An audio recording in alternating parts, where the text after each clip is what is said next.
Hello again, folks, in 114. Today we'll be covering section 4.4. Here's the calendar. Today is Monday, May 24th. So as per schedule, 4.4 is today. Okay. The packet that I have for you looks like this.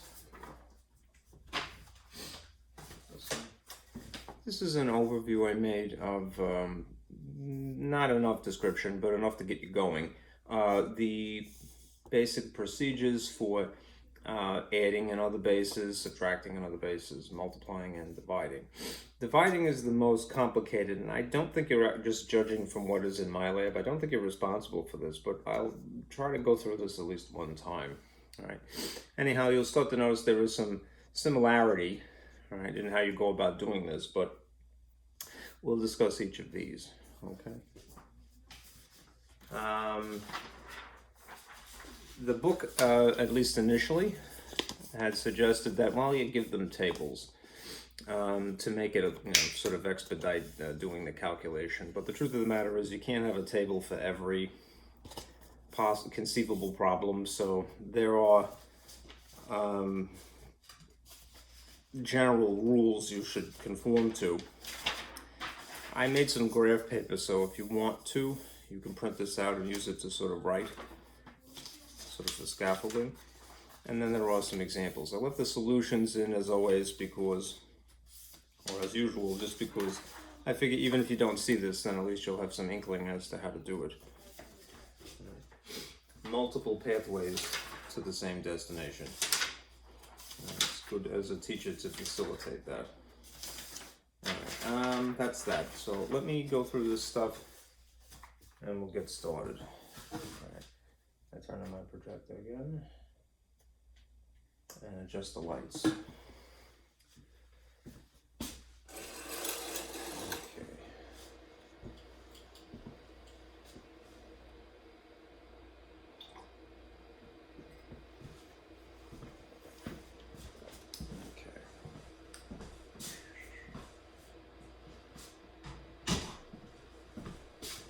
Now, the last time, last week I should say, we had been going through these subjects in chapter 4. All right. As I keep mentioning, I don't want to be too redundant, but the material from, I don't know why my computer's wigging out. That's weird. That's very strange. I hope that behaves itself.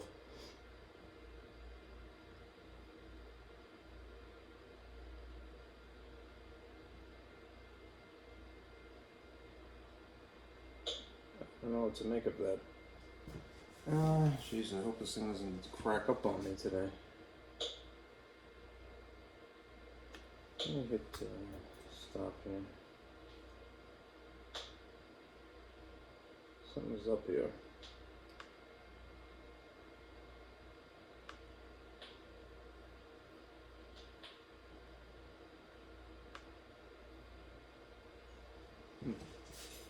I don't know what to make of that.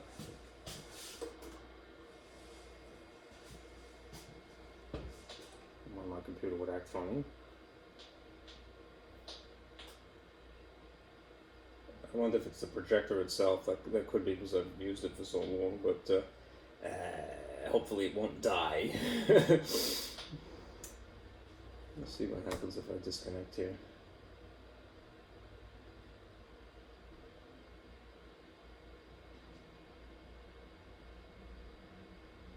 Yeah, I think my projector may be on its way out.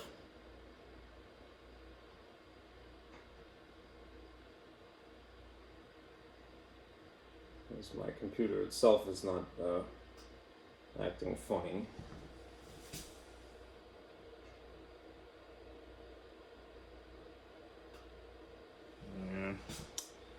Oh boy.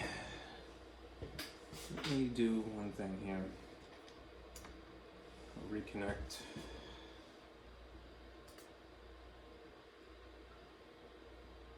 I'm sorry for the hesitation. I just don't want it to break.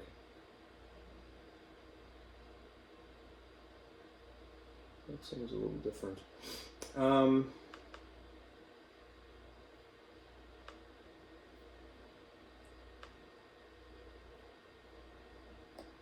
It's not sleeping. What is this?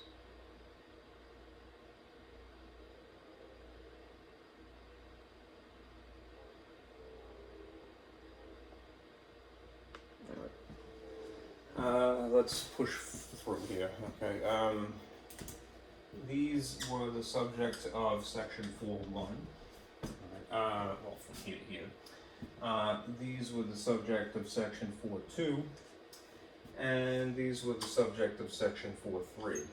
Now, having presumably mastered each of these subjects, what we'll do now is we'll apply operations to them. So what would be relevant for us would be the following. This sheet here. Okay. We'll apply arithmetic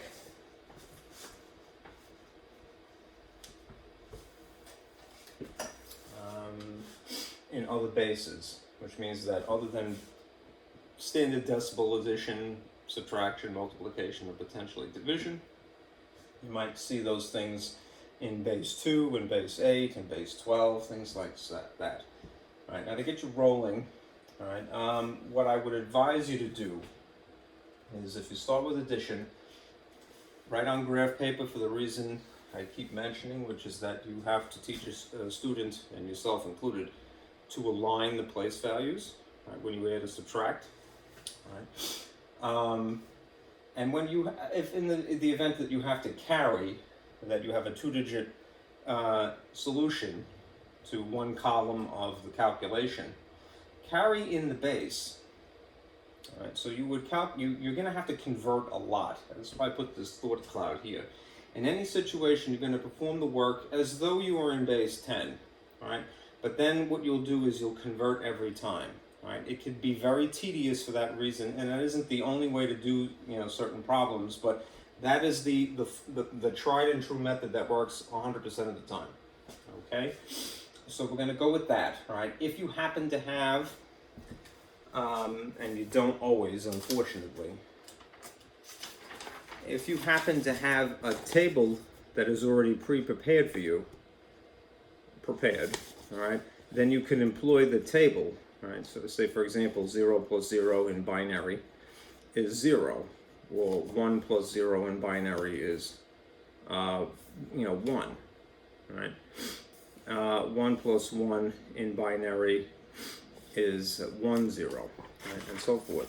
You could employ the table, but the problem is that the tables are not going to exist for every conceivable problem, so we have to have a system that works generally, and that is this. Okay, just to continue with the overview first. When you're subtracting, you have to do the same thing. You have to align your place values. All right. In the event that you have to borrow, all right, you have to borrow in the base system. So if you are borrowing in a binary system, then you are basically borrowing a 2. All right. Which is instead of we borrow normally in tens, right? In the tens place, things like that. All right, you'll see what I mean when we get there. When you multiply, as you would normally multiply, traditional multiplication, you would stack the figures involved, all right?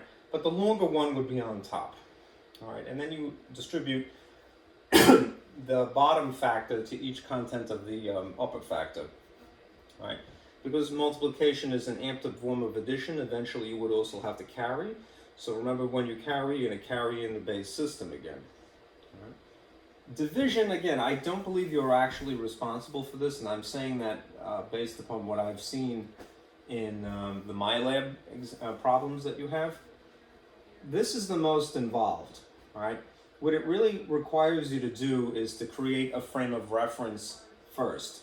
So if you identify what the base is that you are given of the dividend divisor, and they have to be the same thing, you would best create a table, a multiplication table, right, as a frame of reference. If you've ever done any sort of long division, and one would assume you have, all right, by hand, not just with a calculator, then you know that when you're dividing, you have to have the frame of reference of multiplication tables to make decisions as you go about the process. So you would need that in the base that is the base of the dividend and divisor. Right? This is definitely the most time consuming. Because it's division, it entails subtraction at some point. So if it does, if you end up having to borrow, you can again borrow in the base system. It can be quite tedious. All right. Anyhow, let us discuss an example at least from each of these. Okay. All right.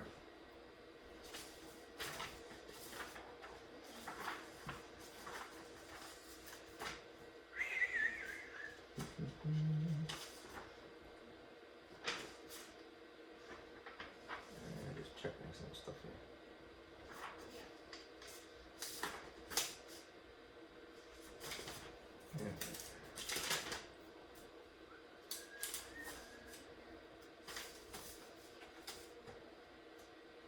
All right. I'm going to do this first one. This would be an example of a binary. And I'll turn the projector off. I'll definitely spare this thing. It's going to be cracking up on me. What do you want for $50, right? I got this from Amazon, I believe. It's full. All right. Let me put the light on.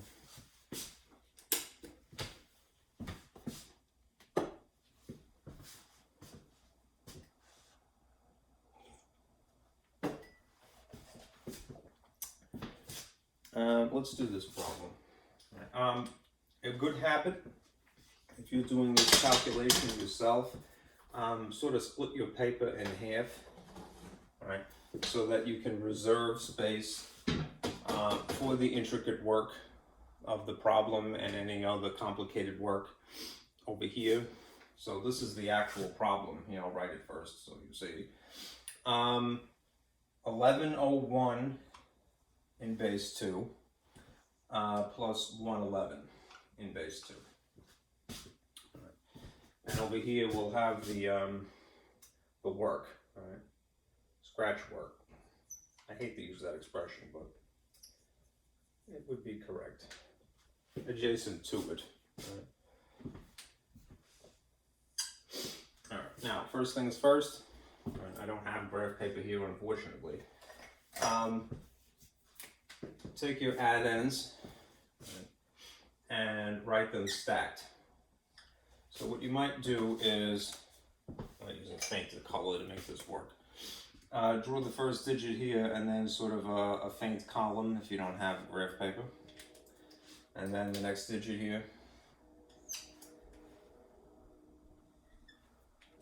And then the next digit.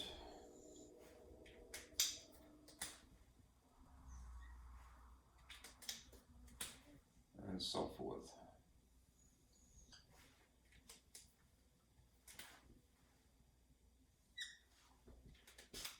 And then immediately underneath it, the other number. Now column 8, there's no decimal points here, thankfully, but if there were, all right, they would be there and there. So the ones would lock up and the 0 and 1 would lock up and the ones here would lock up. What I'm getting at is that you'll see 1, 1, 1 columnated as such. Okay.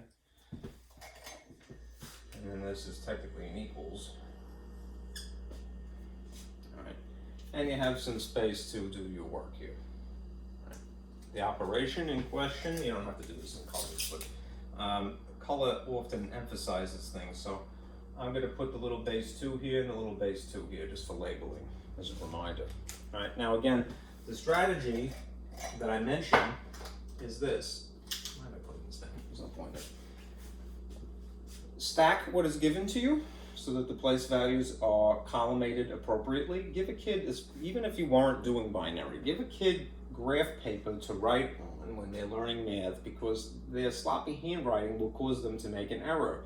But if they have some guides, sort of like the bumpers at a bowling alley, they're more likely to succeed. All right, don't punish a person for having bad handwriting. They got to get there, but help them along.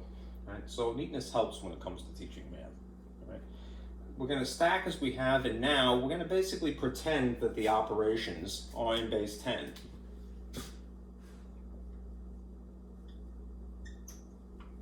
Pretend that you are calculating in base 10. All right, so in this case, it's 1 plus 1, right?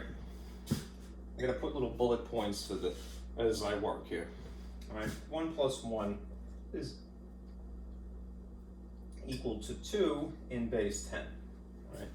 Now what we need to do is to figure out, well, what would that be in base 2? All right. All right. A couple of things to remember. There's a shortcut we had discussed last time, which is still true, right? But I don't want to get into that. I want to do the brute force work right now. This is binary, which means that it has these two elements in the set, 0 and 1. All right? And if it's base 2, then you would be dealing with powers of 2 to work with, which would make this 8, pardon me, let's really jump the gun there, 8, 4, 2, and 1 to divide by.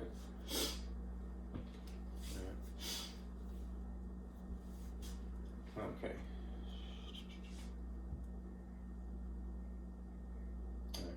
We would be converting from a familiar system to an alien system. So to do that, 2 is less than 8, so we're not going to use that, right? 2 is less than 4, we're not going to use that. But 2 is exactly equal to 2, so we're going to start there. All right, meaning that we're going to use this figure that is in red over here to divide.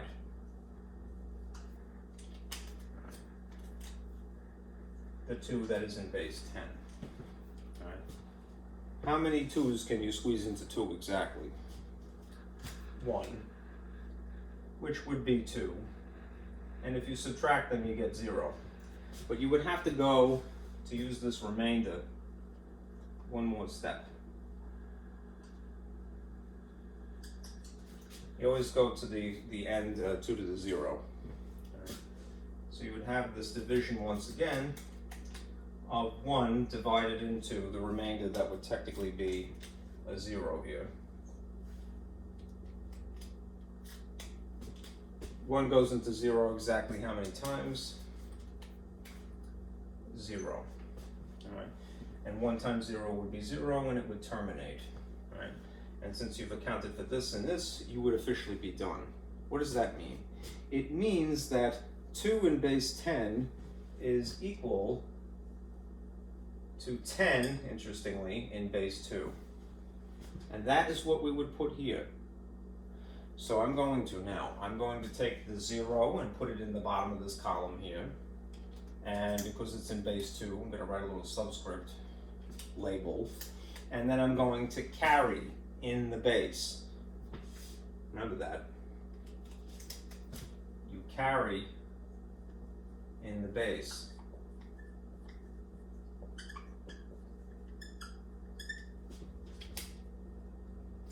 So 0 goes here, and a 1 goes there, right? And you'll find, especially if you're dealing with binary, that you could muddle through a lot of it once you get past over a certain hurdle here or there, all right? Because there's only 2 choices in the element set, you know, you'll see a lot of the same things. So if you've done the calculation, you can recycle the answers, basically. Now, without belaboring the point, here again is a table which will validate the calculation here. Here is a base 2 addition table that was pre-prepared by the book. All right, if you add addends 1 and 1, as you have columnated here, that's this row heading and this column heading, look what they equal. What appears to be 10, but is actually 1 and 0. All right, 1 plus 1. So, this is correct, all right? Now, if you proceed in the more brute force but still worthy of our time process, Then when you get to this next column here, 1 plus 0 plus 1, and you're still pretending that you're calculating in base 10, what do you end up with as an outcome? What's 1 plus 0 plus 1? Because we carried in the base. It's 2 again. And since we already did the calculation, we don't need to go through the process again. It's 10 in base 2. So you will see a 0 goes here, and then you carry in the base again. And then you have to do a little bit of extra work. I'll put this here.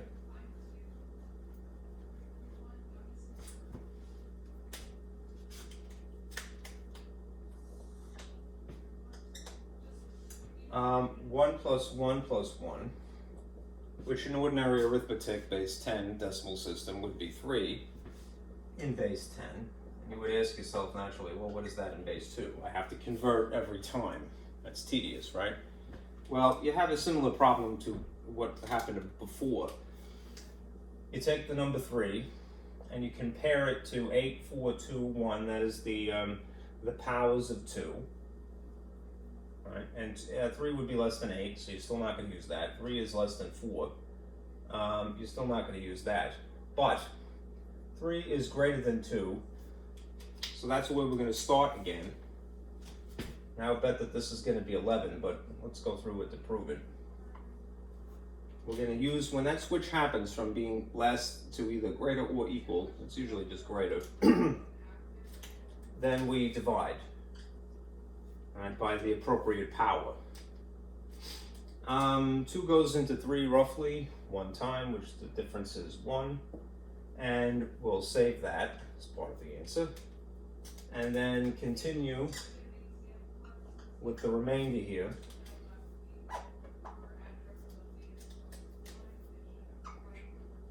Next power is 1 itself. Right? 1 goes into 1 exactly how many times? 1 time, and 1 minus 1 is 0, it terminates. So 3 in base 10 is what appears to be 11 in base 2. Right? That means that a 1 goes here, and then a 1 goes here. Now what's going to happen is you're going to get the same problem once again, right? Where you have pretending that we're calculating in the ordinary base.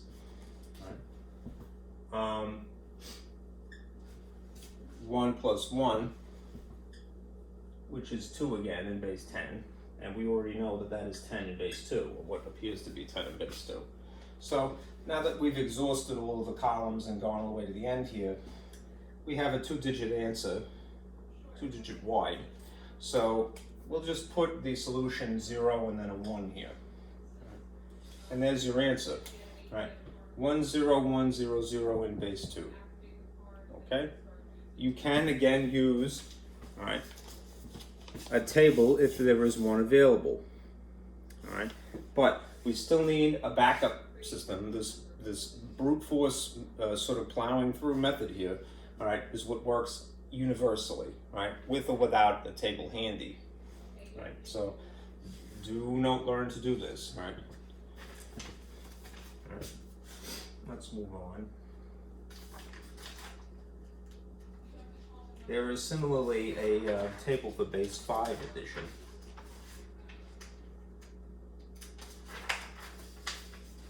And that would be appropriate for the next one. So let's look at that. And I'll erase this.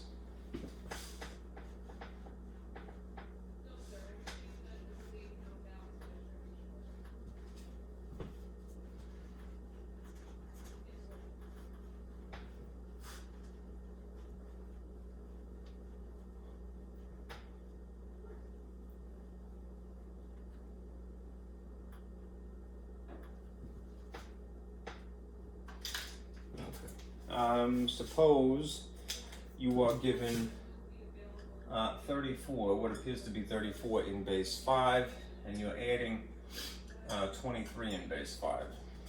Again, get in the habit of taking what is given to you and arranging it stacked, nice and neat. If the first digit is 3 here, write a 3, and then if necessary draw columns, and then a 4.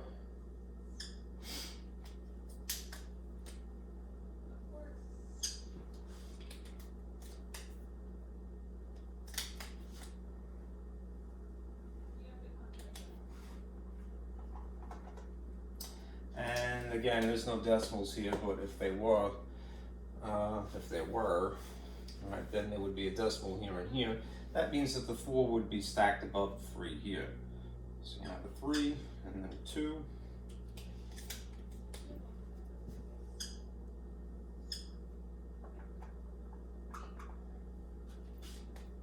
And this is base 5, just to acknowledge it. And this is something of an equal sign here. So we have all the information. This is, again, just addition problem. So, all right, you could use the table to validate. I'll do that in a moment. But be prepared to do something that doesn't have a table. So we're going to pretend that the calculation is in base 10 and then convert it. So for this first one, if it was just regular 4 plus 3, then you know it will be 7 in base 10. All right, what does that equate to in base 5? All right. As a reference, remember base 5 is 0 to 4.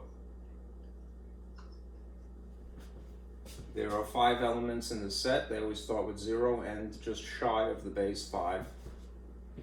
And the powers of 5 are 5 to the 0, 5 to the first, 5 squared. Probably not going to need more than that, but you could go 5 to the third.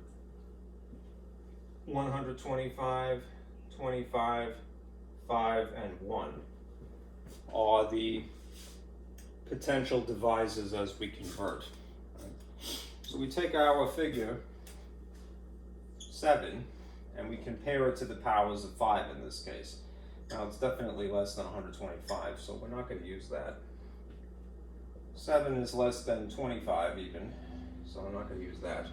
But 7 is greater than 5, and when that transition occurs, again, either equal to or greater, we know that we're going to divide by that power. So 5 is going to go into 7, and we'll continue here. 5 goes into 7 roughly 1 time, which is just 5 itself here. And the difference is 2. And now we're going to use this to divide by the next power after 5. We've accounted for that, so we'll use 1.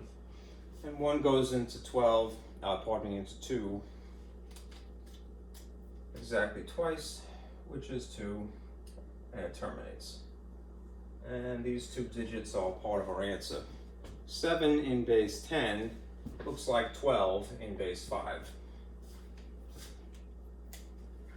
Okay, so in keeping with our work here, we're going to put a 2 as the rightmost digit, and then we're going to carry in the base. So we're going to put a 1 there, and I'm going to put the subscript 5 as a label. Right. Next one.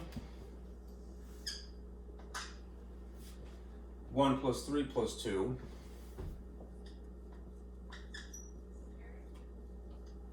would be 4 plus 2 is 6 in base 10. What is that in base 5? Well,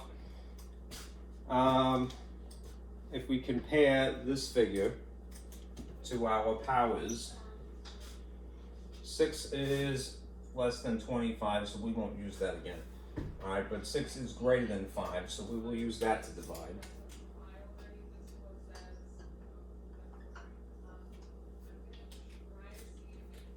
How many 5s can you fit into 6 roughly?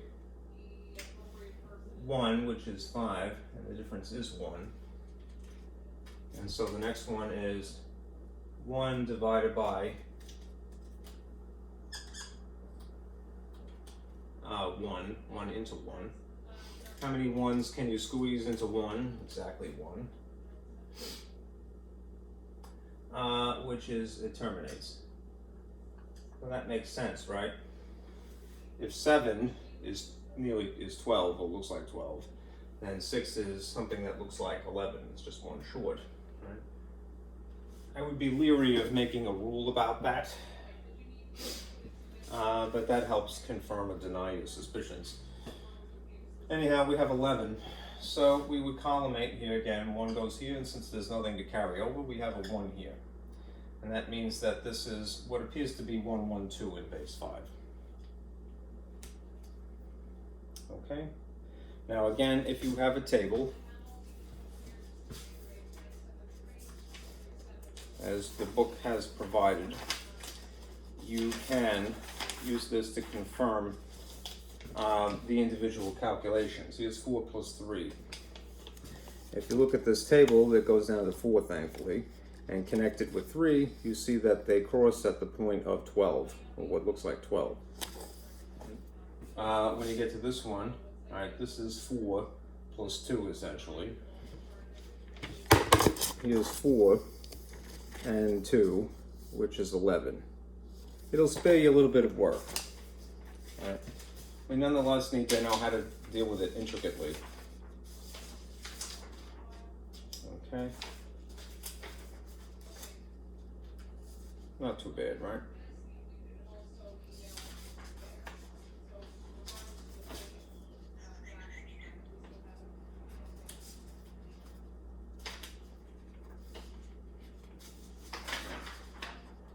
Let's do a subtraction problem. So I'm going to skip over to example 5. Because it is still base 5, but it will illustrate that we have to carry and borrow, potentially.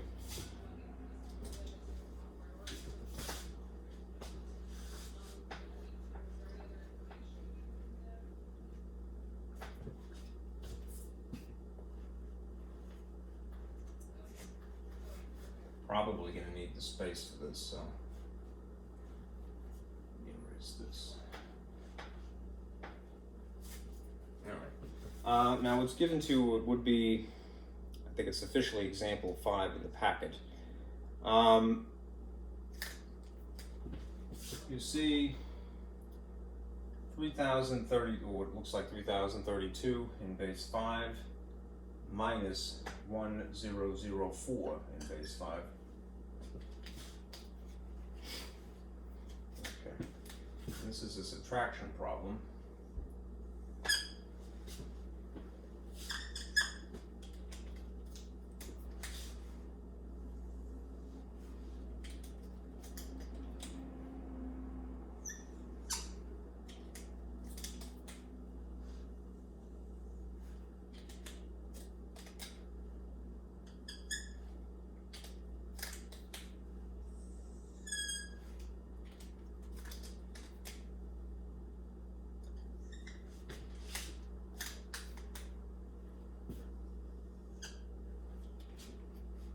U032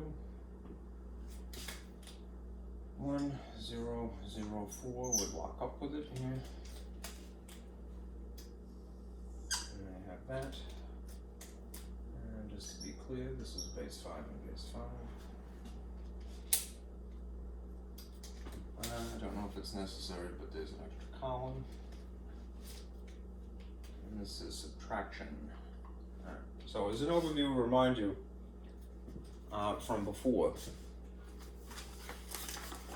Alright, we are now doing a subtraction problem, so we're going to stack and align these, but we're also going to borrow in the base system. This can get a little tricky because you have to sort of undo a lot of learning. Right? You're conditioned to look at things in a certain way, right? But you have to engage some mental flexibility, change your instincts about things, or fight your instincts.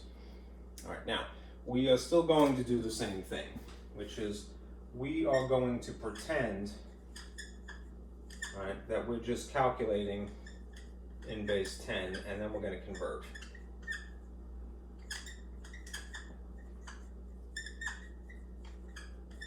To carry. Or borrow if necessary. All right. There's a little thought cloud here. Remember, you're going to borrow in the base. subtraction. So, normally, we have no idea, we're pretending we have no inkling about integers at all, and they would not be relevant in this case anyhow. We have a smaller number above and a larger magnitude number below. So we are taught from little children, and this is still true, that you can't subtract from the smaller number on top. All right? So what do you do? All right? What we do historically is this. We cross this out and we reduce it as we would by the amount of 1. However, when we borrow,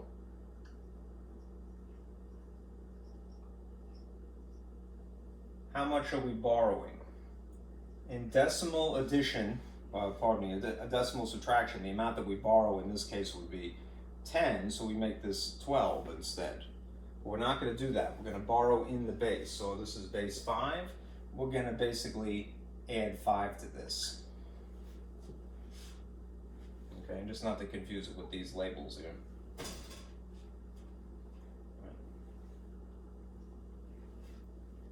You shrink something as you normally would, but you borrow in the base. Okay? So, what does that mean? It means that for this first path of train of thought, you have to add these two things. So I'm going to put this in a little capsule here. 5 plus 2, and then you're going to subtract 4. Okay? 5 plus 2 is really 7. And then 7 minus 4 under ordinary circumstances is 3 in base 10. What is that in base 5? Right. It's good to have the reference handy. 5 to the 0, 5 to the first, 5 squared, 5 to the third, 125, 25, 5, and 1. This number here, 3 to the 10, is way less than 125, so we're not going to use that. 3 is less than 25, we're not going to use that. 3 is less than 5, so we're not going to use that. What we end up with is going all the way to the end here. 3 is greater than 1, so we're going to start there when we divide into 3. And we go, 1 goes into 3 exactly how many times? 3 times, which is 3, and it terminates. Oh, this is what it equates to. All right. Now, if you want, where it is applicable, remember there was a shortcut that you could try to apply from last class, and that's this. What is the number in the alien base is the same as the number in base 10, right? The number, the numeral, in the alien base is the same numeral in base 10 if it meets these two conditions, right? If the numeral is less than the alien base, so this numeral is 3, right? And that would be less than 5, right?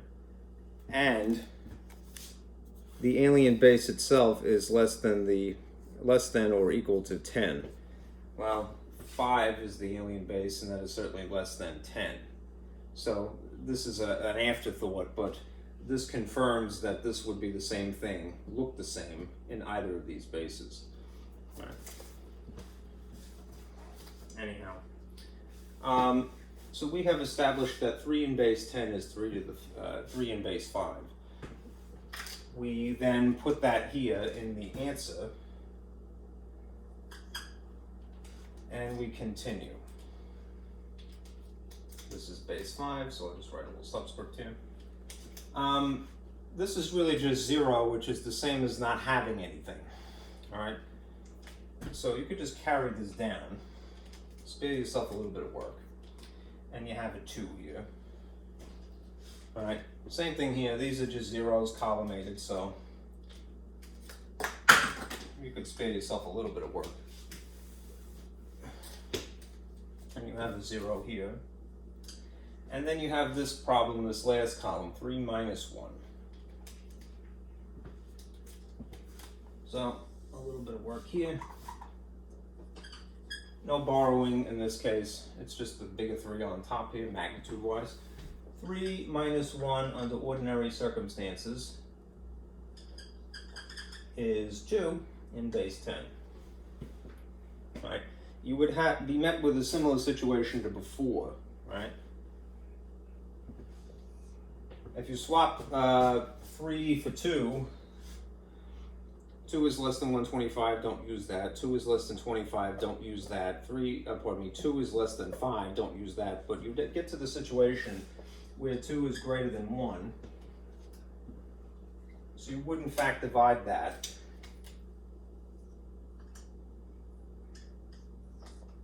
by 1. And you would see 1 goes into 2 exactly twice, which terminates. There's your solution. 2 in base 10 is 2 in base 5. Again, this figure in the alien base is equal to this figure in standard base 10, right, if 2 conditions are met, right? This figure is less than its base, and the base itself is less than 10. Anyhow, we have a 2 here, and this would be our outcome. Right? 2023 in base 5. If, again, a table is available, you could try, but there's no base 5 subtraction table, so you're kind of stuck with a little bit. Right? All right. 2023. All right, now, let's do a weird one. That's duodecimal, so base 12.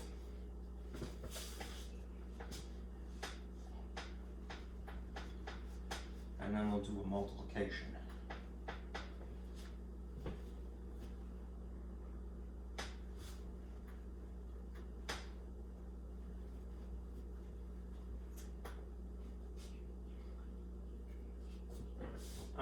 Duodecimal.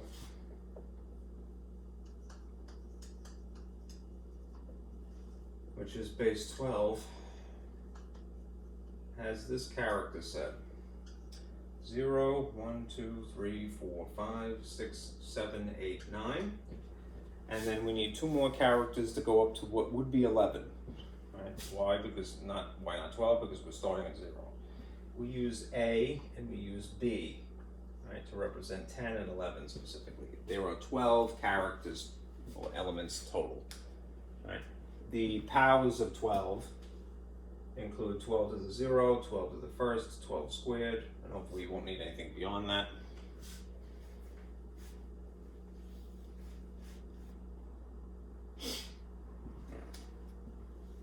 And if we're given this is a problem, 97A in base 12 minus 4B, that's a B, I swear, 8, 12, we can convert this stacked.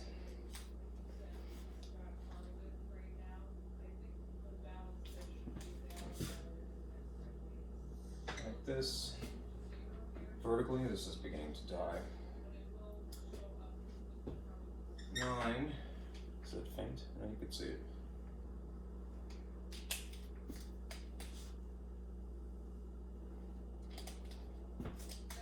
7,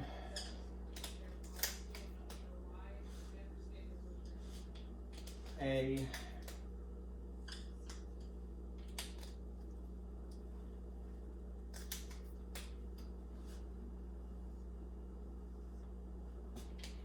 and then underneath it you'd have 4B, 8.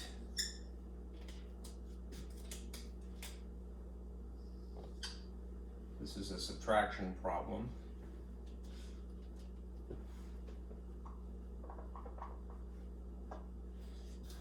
And this is base 12, just a label.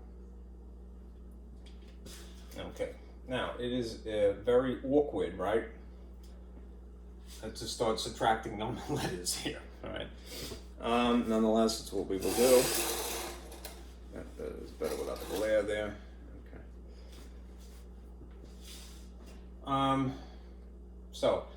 You kind of unfortunately have to remember, even in spite of the way that this is written, that this is really 10.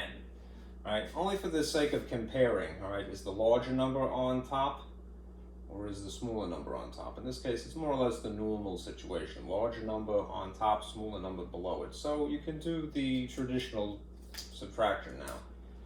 All right, if it is essentially 10 minus 8, under ordinary circumstances, all right, that would be 2 in base 10. If you do the work of conversion to figure out what is this in base 12, all right, let us see. This figure 2 is less than, what do these equate to? 12 squared is 144. 12 to the first is 12, and 12 to the 0 is just 1.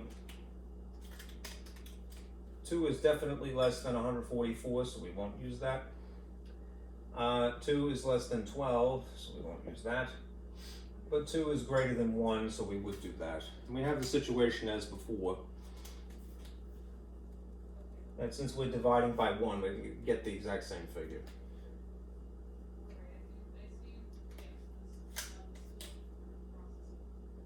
Two. 1 goes into 2 exactly twice, which terminates, which means that this is the same thing in either base system. All right, so what do we put in this column here? We put a 2. We don't have to carry anything. All right. I'm going to put the label to 12 here, and we continue. All right, now we're going to get into some trouble, right? Because in the second column, you see 7 minus b, which is really the same thing as 7 minus 11. So we would definitely have a smaller figure on top compared to 11. We are going to, as a strategy, borrow in the base. Right, which means that over here, where there is a 9, we're going to mix this and go 1 lower, as we always do. Reduce it to 8, right? But then when we carry over to here, we're going to add what? All right? The base is 12, so we would have to, in fact, add 12. Because that's borrowing in the base. And now we do some of the work again. I'm a little short on space, so I'll do it here. All right, just be careful. You must add in this case before you subtract. So encapsulate to remind yourself. 12 plus 7 minus 11 is what you're really doing. 12 plus 7 is 19. 19 minus 11 is how much? 8. That would be 8 in base 10. Hopefully that's visible. Looks like it is. Okay. What is 8 in base 12? All right. Go through the process again. All right. 8 is less than 12, so we're not going to use that. But 8 is greater than 1. So we would use this to divide.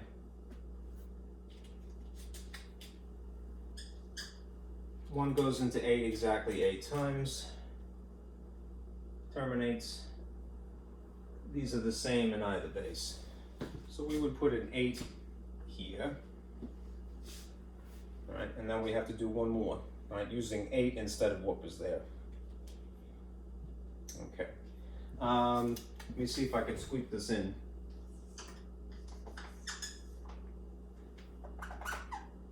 Here's my next bullet point here. 8 minus 4 is equal to 4 in base 10. Right? It's a good bet, all right, that since 2 was 2, all right, and 8 was 8, that 4 is going to be 4. And you begin to see patterns, you know, as you do the calculation. what would be the reason? Well, if you're trying to convert normally, comparing to powers of 12. So just replace 8 or 2 with 4. 4 is less than 12, so we won't divide that, but 4 is greater than 1, and if you divide by 1, as you would have to,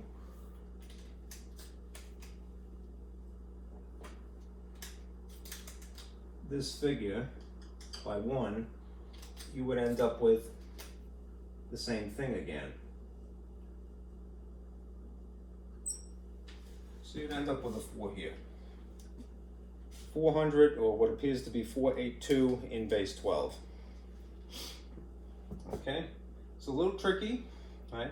But remember, you're going to borrow in the base. When you are actually borrowing and you're canceling out what is adjacent, just reduce it as you normally would by the amount of 1. But remember, when you carry over, it's in the base, it's not in 10, right? So you're not adding 10 to the next column, or what have you.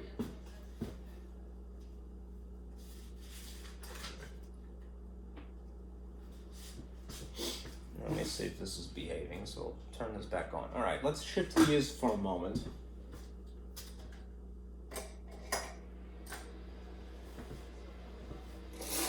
And look at the strategy for multiplication.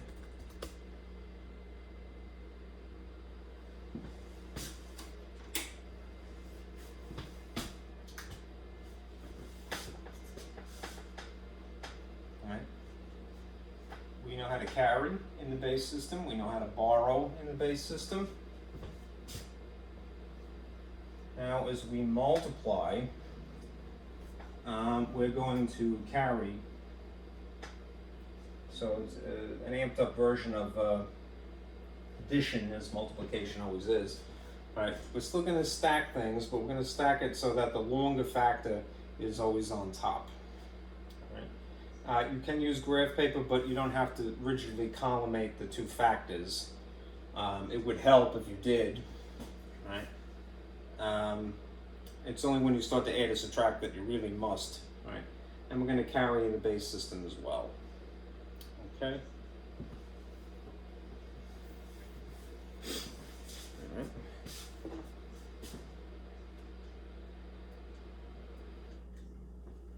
That seems to be functional. Good.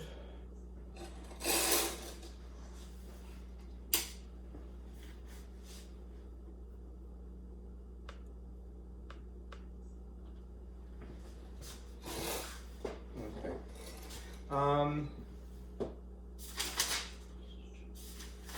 Let's do a tricky one. So we'll do, I'll jump to, let's see. What would be example 8 in the packet from the book? Right. There is a table again for multiplication of base 5, but again, you can't always rely on that, unfortunately, because you don't always have a table. Sometimes you have to make a table.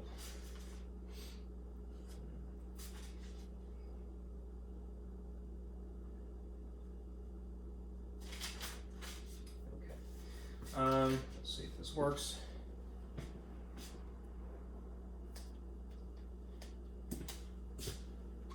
If you were given what appears to be 43 in base 7, and you're multiplying by 25 in base 7, right? Same strategy as earlier. Right, we're going to carry in the base system.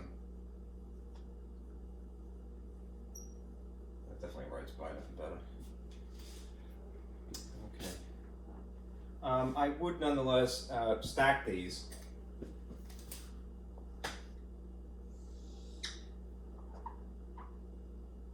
They happen to be the same width, but if I had a longer one, even if it was on the right side of the multiplication, I would put that on top.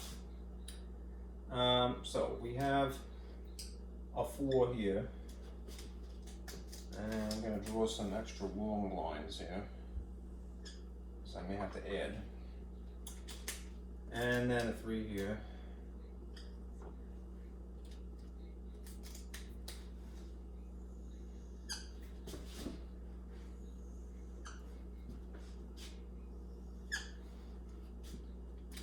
And underneath that, I'll put 25.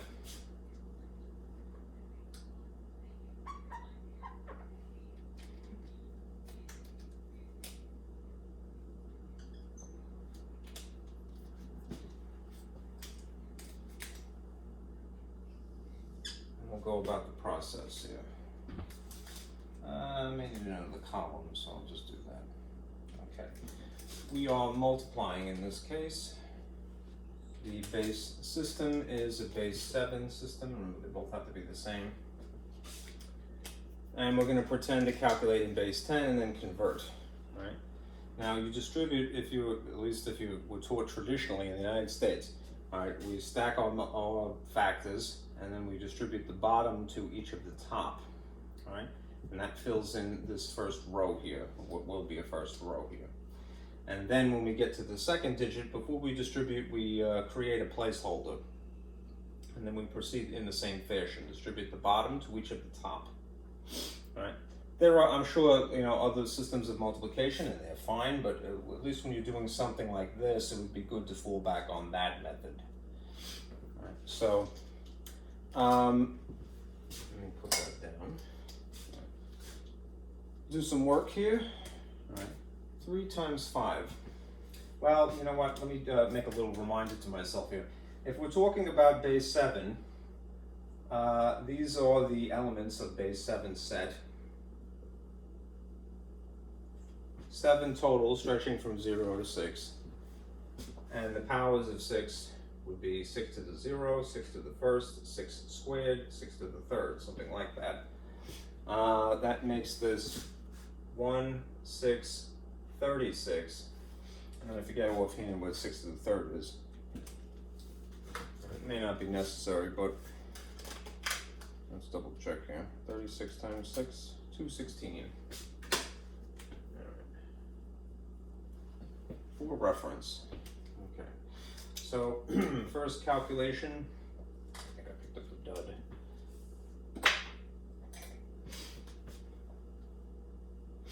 Yeah, that writes much better.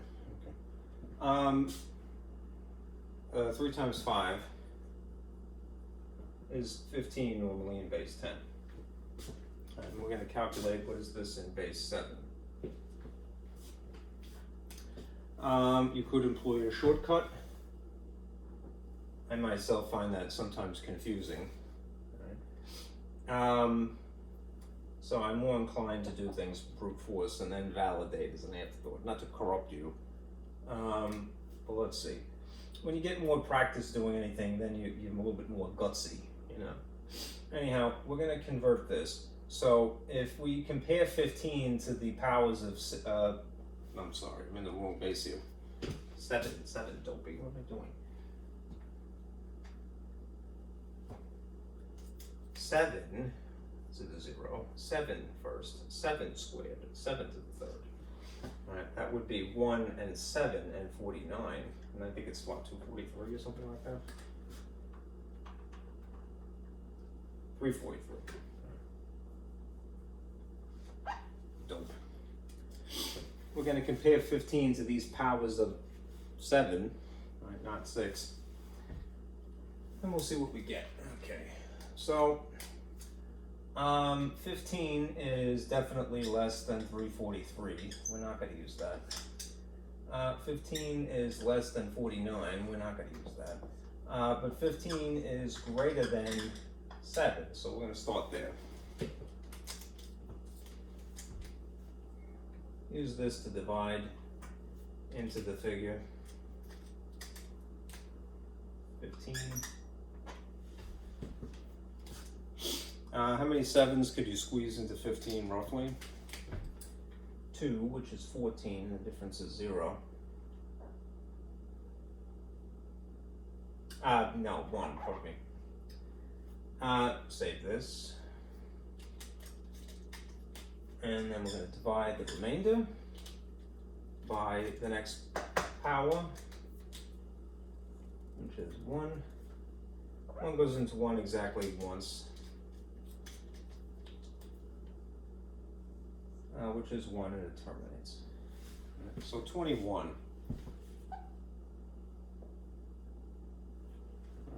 Or what appears to be 21. All right.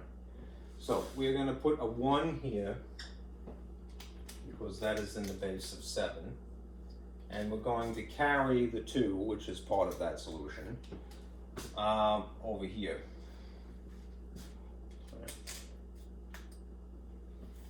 That's 5 times 3, and eventually what we're going to do is 5 times 4, but we have to factor or take into consideration that there is now this carry 2 here. So I'm going to try to make this fit without erasing too much underneath here. All right. The next train of thought here, bullet point, is we do the multiplication first, right?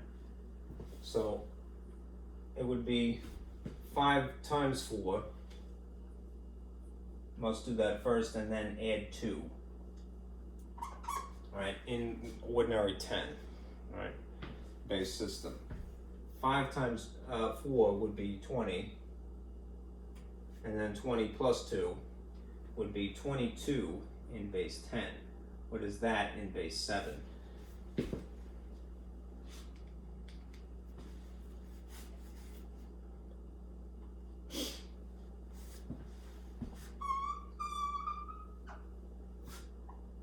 I want this to be obvious, so I'm going to rewrite that. All right. Do make sure you do your multiplication before you add. All right, so 22.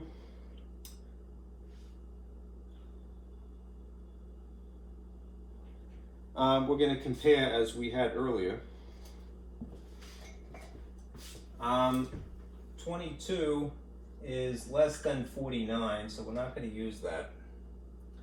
But 22 is greater than 7, so we're going to start there. I need the space. Let's see if I can make it work. We're going to divide by 7 into 22. And I may do short division because I'm running out of space here to write. 7 goes into 22 roughly 3 times, right? Which would be 21. I would subtract 21 and I'd have 1 for a remainder. Which means that the next dividend would be 1. And we would divide by the next power of 7, which would be 1 here.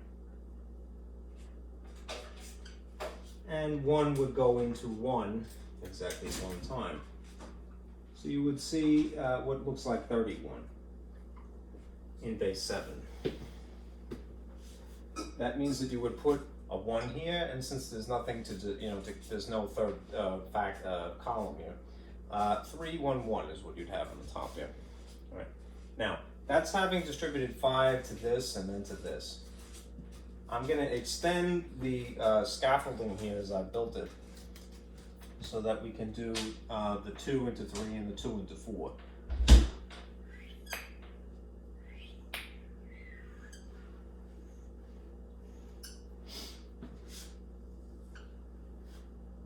All right. Now, since there's only 2 digits, I'm going to put the what would be the equals here. All right, and remind you, this is now addition. Down here. Okay. If you've learned how to do multiplication, and so far as the United States I can vouch for, right? Traditionally, this is the way we do it. Distribute here, here, then when you get to the next digit, you make a placeholder here. So sometimes this is left blank. I think it would be good to really emphasize to a little kid that there's nothing that should be here. So you could put an X if you'd like, right? Not to confuse it with multiplication. Or a circle, something of a happy face, something that fills the void that isn't a regular number, right? Meaning that whatever is here is simply going to be carried down, okay? But before we get there, let's figure in what goes to the rest of this row by doing 2 times 3 and then 2 times 4, okay? I need the space again, so I'm going to erase this.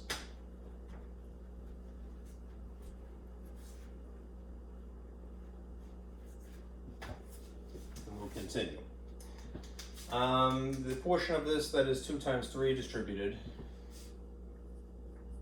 in ordinary base 10 would be 6 in base 10. Now let's figure out what that is in base 7. This 6 is less than certainly 49, so we won't use that again. 6 is less than 7, so we're not going to use that either. But 6 is greater than 1, so we would use that to divide into 6, and we would know that we would get the same figure. 1 goes into 6 exactly 6 times, terminates.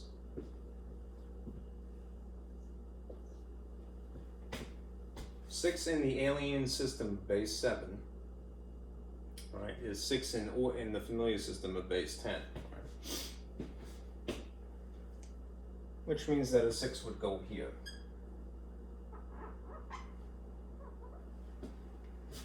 Okay. We had to do this one more time.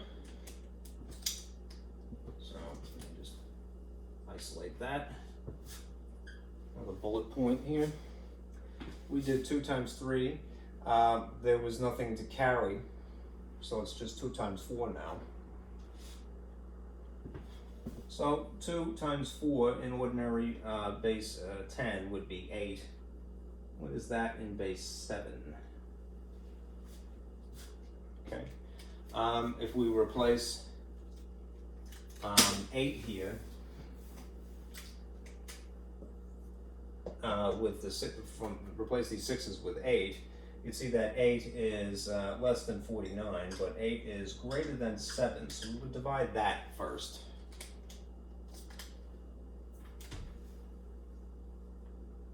Seven goes into 8.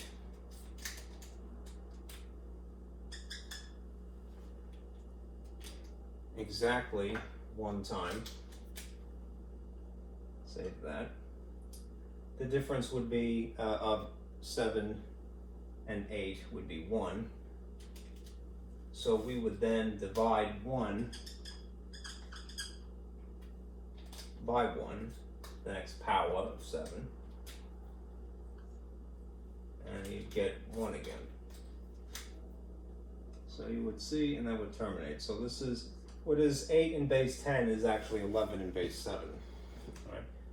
All right. That puts a 1 here and a 1 here.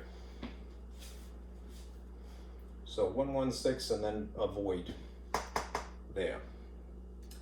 And everything is nice and neat and collimated, so now we're just going to add. All right, we had to do the multiplication, sometimes adding also. Now we're going to add strictly. Right. Being that this is really just a placeholder here, you could just drag down this part of the answer, base 7. Okay. If you add these, right, 1 plus 6, you're going to get 7. But here's the proof.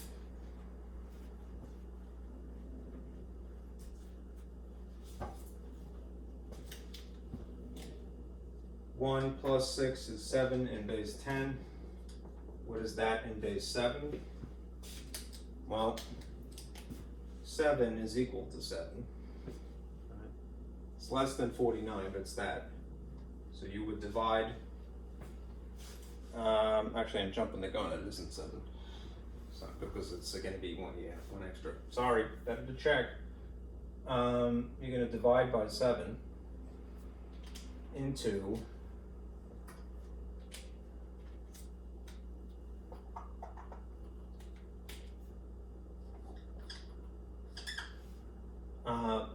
this 7, and you get 1, and that terminates. But because we're starting here on our path of division, we technically have to go 1 more. That's why you can't jump the gun. And divide again. Next power after 7 is 1. 1 goes into 0, exactly 0 times, which is 0, and it terminates. So these are your digits. 7 in base 10 is 10 in base 7. That means that you wouldn't put a 7 here, you'd put a 0. And you'd carry the 1, carry in the base. Now what? Next bullet point, it's 1 plus 3 plus 1, which is equal to 5 in base 10. What is that in base 7? You might speculate, but I'm just not trusting myself. I will go through the process to validate any suspicion. We're going to divide. This 5 is less than 7, so we won't use that. But 5 is greater than 1. 7, 1. So we would use that to divide this particular 5 here. And we would get exactly 5 as it terminates. There's the rule, all right? 5 in the alien system is equal to 5 in base 10. Because this numeral is less than this base, and this base is less than or equal to 10. So we have a 5 here, rightfully. And we don't have to do anything else, actually, because there's nothing else in this column, so we can just write that down.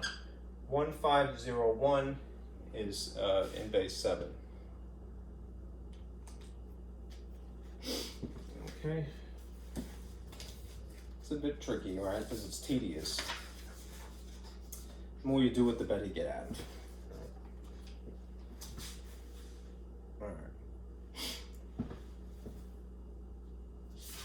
All right, now let me just show you,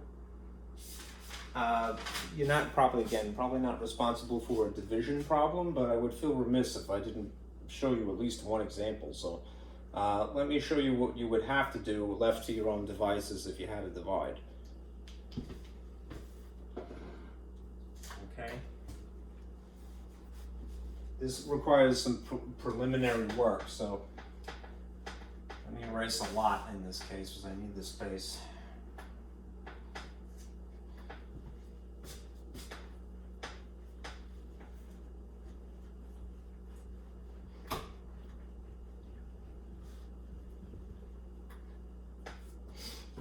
And I'm going to point at something rather than turn my projector on. I'm just going to point at the copy of the same information.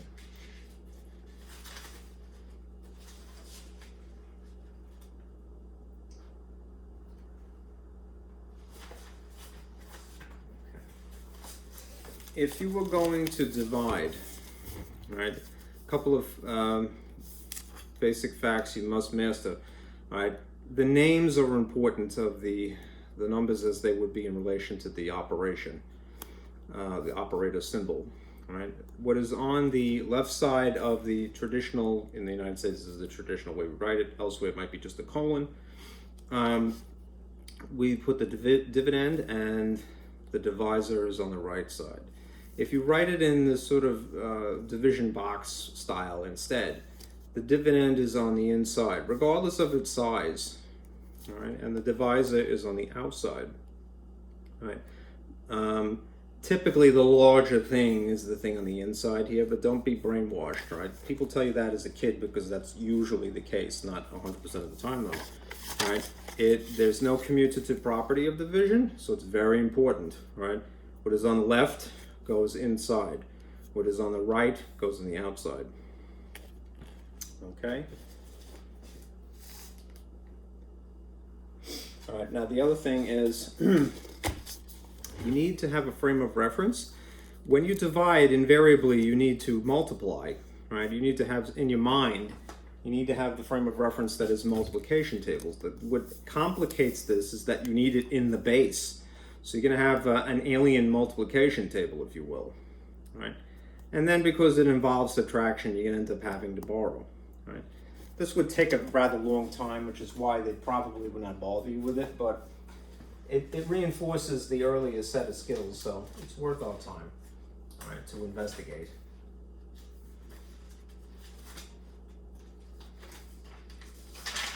Okay. So let us establish a multiplication table. Here's the problem. If you had this problem. 3, 4, 1, 0 in base 6. And you were dividing by 5 in base 6. Okay. We need a multiplication table.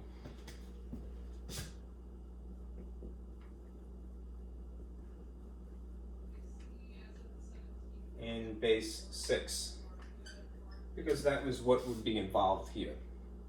All right. If we're dealing with base 6, then this is the character set, 0, 1, 2, 3, 4, 5. It's always one short, right? But there's 6 total. And then we're dealing with base 6s, so it would be 6 to the 0, 6 to the first, 6 squared, 6 to the third, in theory. Which makes this, the power of the 0th power would be 1, the first would be 6, the second would be 36, and this, I forget, is 216. Something like that. You may or may not need to go that far, but you never know without testing it. So yeah, 216. Okay. So what we would need to do as a preliminary act is establish, well, we're going to do, we're going to involve 5 here, right? So let's figure out what is 5 times 1 is normally 5 in base 10, right? I'm going to draw a little scaffolding here.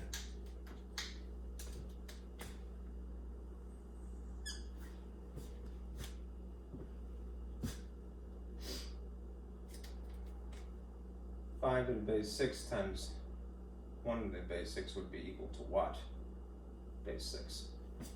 We need to figure that out. We need to know what 5 times 2 is. It's normally 10, of course. So what is that in base 6?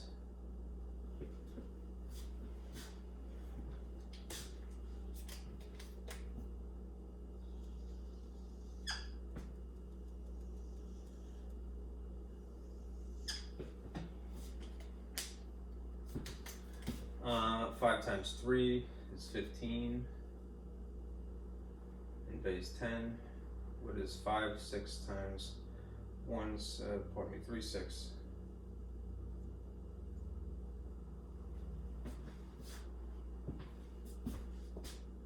Five and 4 is 20.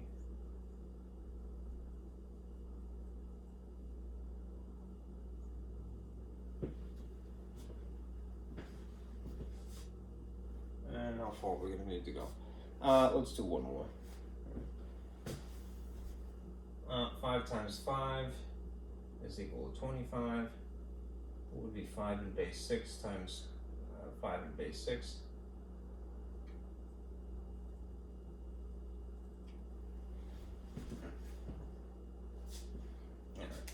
Well, to do the intricate work here, we would have to convert 5 in base 10, right? Using these powers of 6. Right? We have a lot of experience at this point, so we know 5 is less than 216. We're not going to use that. 5 is less than 36. It's less than 5. It's less than 6. But it would be greater than 1. So this would be the case here. All right. 10 would be less than 36, but greater than this. So we're going to have to do a little work there. All right. 10 divided by 6. 6 goes into this one time, which is 6. The difference is 4. So 14 in base 6. 15 is less than 36 but greater than 6, so we're going to do 15 divided by 6, which would be 2. The difference would be 3, and you'd have 23 in base 6. Let's see. 20 is less than 36 but greater than 6, so we're going to divide by 6, goes into this 3 times, the difference is 2. So 32 in base 6. And this one here, 25. 25 is still less than 36, but 25 is greater than 6. We're going to divide by that, which is 4. Difference is 1, which is 41. Having done this a lot, it gets easier and easier. Okay. Now, this is a table. You could do another one. All right. You just have to do the conversions. We'll use a table if there is one available. But this, appropriately written using the traditional box. In the United States, we have a tendency to orient it sort of up like that. I've seen elsewhere that they have it sort of what would be from our perspective upside down, but no less correct. And you put the dividend on the inside. So if this is the figure 3, I'm going to draw little columns as if this was on graph paper because that will help, believe it or not. 3, 4,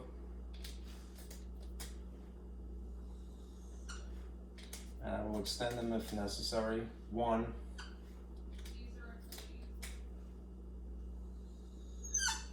and then a 0. And we will just put remainder, whatever, if that happens, if it doesn't terminate. And there is a 5 here. Just to be clear, this is a base 6.5, and this is a 34.10 in base 6. And the quotient would, in theory, extend up to there. And now we're going to continue. All right. So we have our frame of reference established, and we will do division at will. All right, we may have to we're going to have to maybe do some conversions when we subtract, but that's another ball of wax. All right, 5 wouldn't fit into 3, all right, but it would fit into 34. All right, under normal circumstances, you might say, well, I would use a 6 here because that would be 30. But remember that you were dealing in base 6. All right, so what's the closest thing that we have?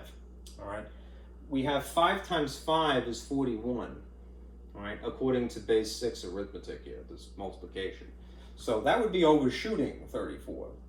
But 5 times 4 would be 32. So that's as close as you're going to get. Right? Hence, what we will do is use 4 as part of our quotient here. All right? So up here, we're going to put 4. All right, as part of the answer, and we will use 32 instead of 30 or 20 in this case, and do the arithmetic.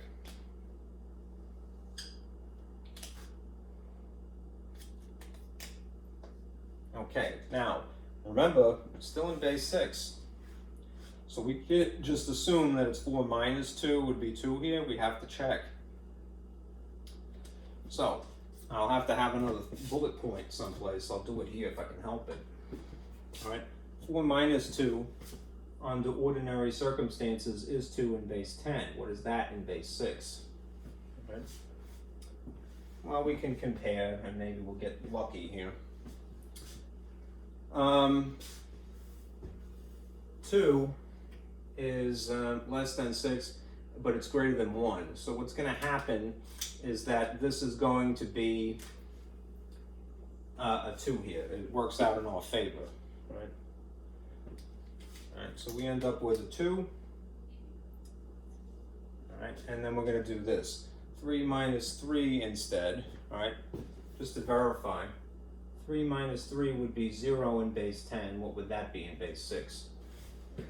I like to do this intricate work even if it may seem unnecessary, because you may end up using it at some point anyhow. It's sort of like when you're doing ordinary division and you end up testing too many factors of something, all right? You may end up using them anyhow, so don't feel bad. Right. 0 is less than 1, so you would just divide by 1 anyway, so you get the same thing. according to our rule. 0 in the alien base is 0 in the ordinary base, because 0 is less than this base and this base is less than 10. All right. So you could put a 0 here if you like, but it might be superfluous. All right. Then you would bring this down, and you would repeat the process, right, as you would an ordinary long division, right?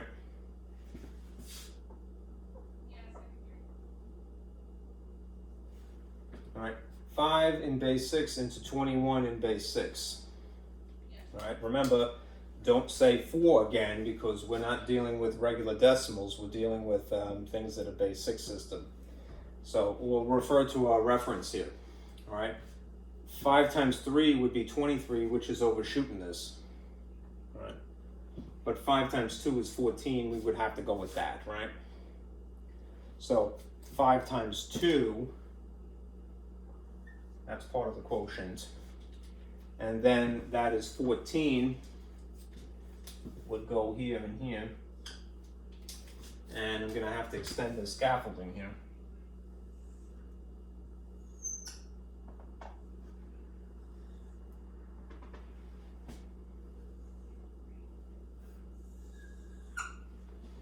And subtract again.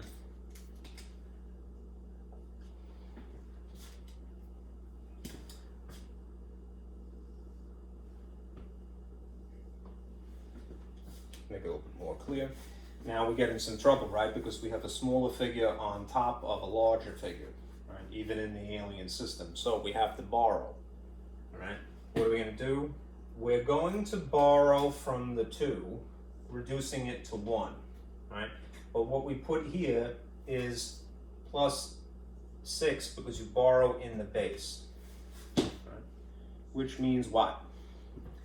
It means that over here, in my increasingly smaller and smaller work area, that we really have 6 plus 1, which we would have to do first.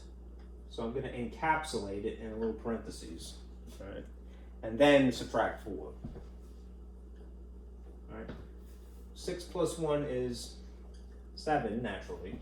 7 minus 4 is 3 in base 10. What is that in base 6? Right? 3 is less than 6, so we would not use that to divide.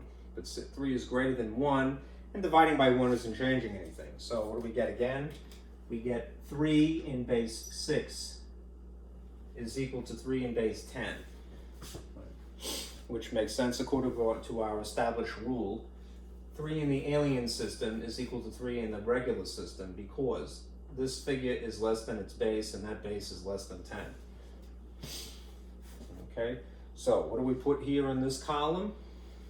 All right, we put the outcome in the base system's arithmetic, which is 3. And then we proceed here. We have the situation again of 1 minus 1, just like 3 minus 3 is going to be 0.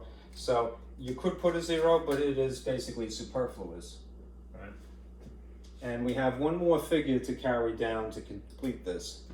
So there we go. Which makes this now 30. And I'm just going to go all the way to the end here.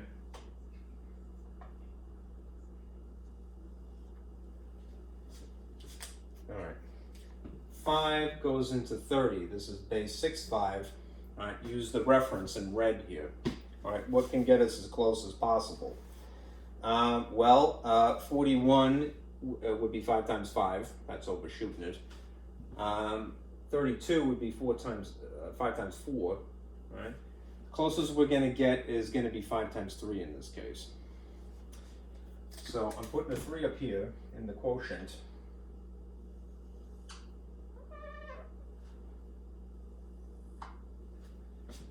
And then I'm going to use what this equates to in base 6. 15 normally is really what is 23.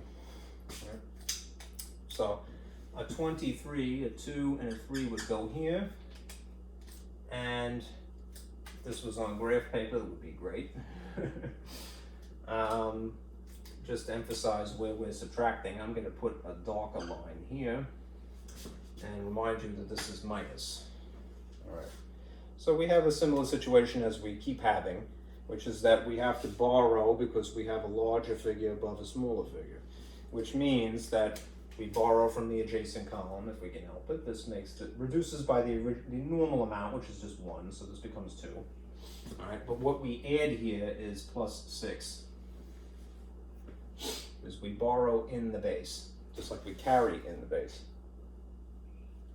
Okay, so one more of these. I'm really at a loss for space, so I'll reluctantly erase this.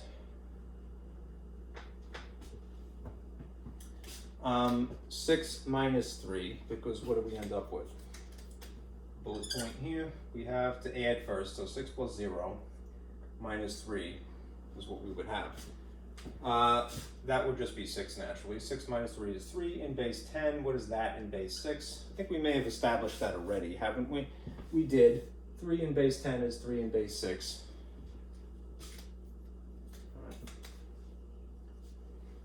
Just to, if you want to confirm it, if you feel a little suspicious of that, if you would have to convert this, you're comparing the powers of 6, right?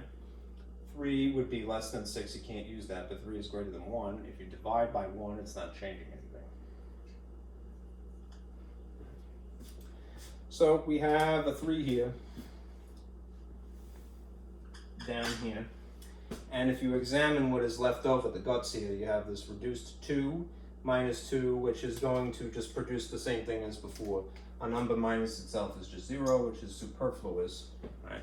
And there's nothing else to carry. So what does that mean? We have, this is non-terminating.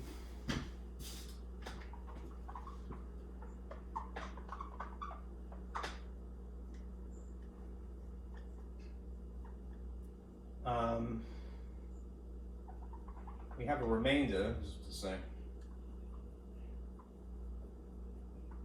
in this case, because we ran out of digits and we're not doing decimals. So you take your remainder and you write that as part of your answer. Normally what you would do is you put an OR for remainder and then put the digit here. So this would be 3. Now, to make everything super crystal clear, remember it's in base 6, and as is the whole number, what is here. Okay, so 3410 in base 6 divided by 5 in base 6 would produce a quotient of 423 in base 6 with a remainder of 3 in base 6. All right, it employs a lot of skills from earlier, preliminary prerequisite skills. All right, so don't be deterred. Just realize that there is definitely a strategy to this. It just is, it's time consuming. All right, the best advice I can give you is establish the weird alien multiplication table, because you need the frame of reference, right, if you're going to do this. Okay, that is that.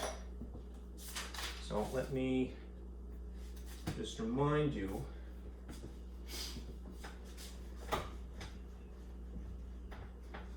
what to do since it's Monday here. All you guys have a MyLab account, that's great. Right, just make sure that you keep pacing it. You don't want it to pile up on you. Especially as we get to statistics. It's not the kind of thing you want to wait until the last second. All right, so for homework, do section 4.4 in MyLab. All right, and everything is fair and square. Okay? All right, thank you guys. I'll see you again tomorrow. All right, be careful out there.